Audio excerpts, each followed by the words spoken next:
Maithili express की शानदार प्रस्तुति।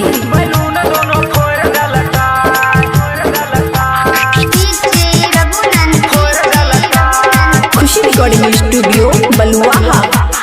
सब छौरी चालै छै रे भैया रस्ता में छाती तान के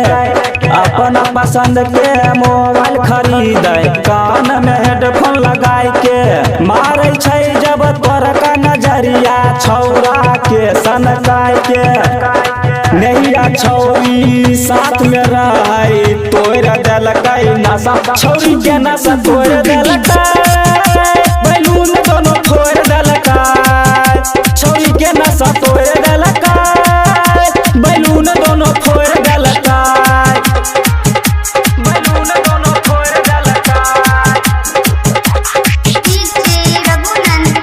बैलून दोनों फोड़ देलकै छौरा छौरी आबै रहै देख लेलकै भैया छौरी के रे देख के भैया छुए लगलै पानी सोहना छौरा सिंगर रहै राइटर विभूति भैया नैया कोमली छौरी रहै तोड़ देलकै नशा छौरी के नशा तोड़ देलकै बैलून दोनों फोड़ देलकै छौरी के नशा तोड़ देलकै बैलून दोनों फोड़ देलकै।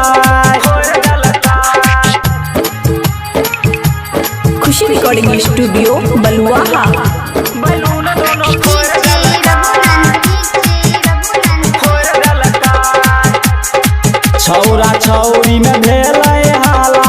जाय न गेलै महाला छौरी के बैलून जे दोनों उछले लगलै ज्यादा चललै जाब गाँव में छौरी भेलै खूबे हाला खुशिया छौरा साथ में रहै तोड़ देलकै नशा छौरी के नशा तोड़ देलकै बैलून दोनों फोड़ देलकै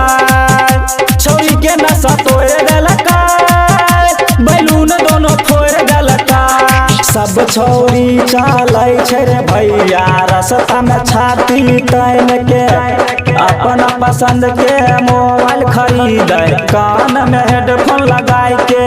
मारै छै जब तोर का नजरिया छौरा के सनकाय के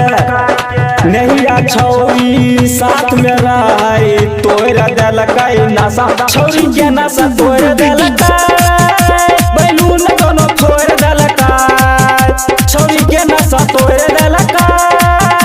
बैलून दोनों फोड़ देलकै।